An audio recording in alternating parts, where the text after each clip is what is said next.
নমস্কার বন্ধুরা, আমি মন্দিরা চলে এসেছি আর একটু নতুন রেসিপি নিয়ে। নিরামিষ ঘুগনি রেসিপি। নিরামিষ ঘুগনি সাধারণত প্রত্যেকের বাড়িতেই হয়, তো এটা রুটি, লুচি, পরোটার সঙ্গে একদম জমে যাবে। তো দেখুন, আমি 4 ঘন্টা আগের থেকে মটরটা ভিজিয়ে রেখেছিলাম উষ্ণ গরম জলে। তো দেখুন আমার মটরটা খুব সুন্দর ভিজে গিয়েছে।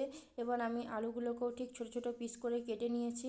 কেটে নেওয়ার পর আমি প্রেসার কুকারের মধ্যে দিয়ে দেবো আগে থেকে ভিজিয়ে রাখা মটরটা। তো আমি একের পর এক মটরটা দিয়ে দিচ্ছি প্রেসারের মধ্যে। এবার আমি দিয়ে দেবো ছোটো ছোটো করে কেটে রাখা আলুগুলো, সেটাও আমি প্রেসারের মধ্যে দিয়ে দিচ্ছি। দিয়ে দেওয়ার পর আমি তার মধ্যে দিয়ে দেবো পরিমাণ মতো নুন। তো আমি পরিমাণ মতো নুনটা দিয়ে দিয়েছি। দিয়ে দেওয়ার পর দিয়ে দিচ্ছি পরিমাণ মতো জল। জলটি দিয়ে দেওয়ার পর আমি প্রেসারটিকে ঢেকে দেবো। প্রেসারটিকে আমি ঢেকে দিয়েছি।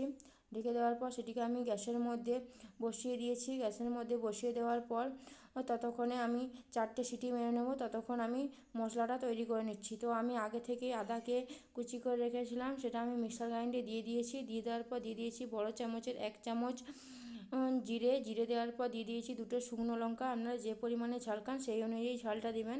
তো এবার আমি মিক্সিতে পেস্ট করে নিচ্ছি। তো দেখুন আমার মশলাটা রেডি হয়ে গেছে। এমনকি আমি প্রেসারেতে 4টা সিটি মেরে নিয়েছি।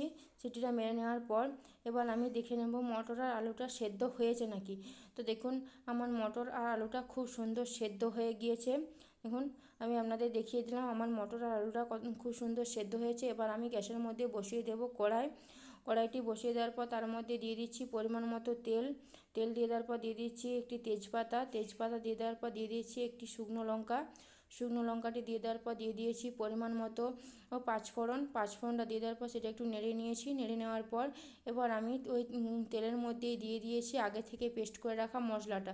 মশলাটা দিয়ে একটু নেড়ে নেব। নেড়ে নেওয়ার পর তার মধ্যে দিয়ে দিচ্ছি পরিমাণ মতো নুন, পরিমাণ মতো হলুদ গুঁড়ো, পরিমাণ মতো ধনে গুঁড়ো, আর দিয়ে দিচ্ছি কাশ্মীরি লঙ্কার গুঁড়ো। আর তারপর দিয়ে দিচ্ছি স্বাদটা ব্যালেন্স করার জন্য সামান্য চিনি। চিনিটা দিয়ে দেওয়ার পর সেটিকে আমি নেড়ে চেড়ে কষিয়ে নেব। তো দেখুন আমার মশলাটাতে তেল ছেড়ে দিয়েছে। এবার আমি তার মধ্যে দিয়ে দিচ্ছি অল্প একটু জল। অল্প জলটা দিয়ে দেওয়ার পর সেটিকে আমি আবার একটু নেড়ে চেড়ে ভালো করে ফুটিয়ে নেব। তো দেখুন আমার মশলাটা ফুটে উঠেছে। এবার এর মধ্যে আমি দিয়ে দেবো সেদ্ধ করে রাখা মটর আর আলুটা। মটর আর আলুটা দিয়ে দেওয়ার পর সেটিকে আমি ভালো করে নেড়ে চেড়ে কষিয়ে নেব। যত কষিয়ে নেবেন তত ঘুগনিটার খুব সুন্দর স্বাদ হবে। তো দেখুন আমি নেড়ে চেড়ে ভালো করে কষিয়ে নিচ্ছি। কষিয়ে নেওয়ার পর এবার আমি দিয়ে দিচ্ছি পরিমাণ মতো জল। জলটি দিয়ে দেওয়ার পর জলটি দিয়ে দেওয়ার পর সেটিকে আমি আবারও একটু নেড়ে নেব। নেড়ে নেওয়ার পর সেটিকে আমি আরও 5 থেকে 10 মিনিটের জন্য ফুটিয়ে নেব।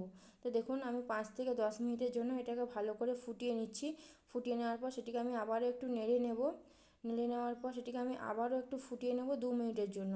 তো সেটিকে আমি ফুটিয়ে নিয়েছি। ফুটিয়ে নেওয়ার পর আপনারা চাইলে নামানোর সময় এর সঙ্গে একটু ঘিও দিয়ে দিতে পারেন।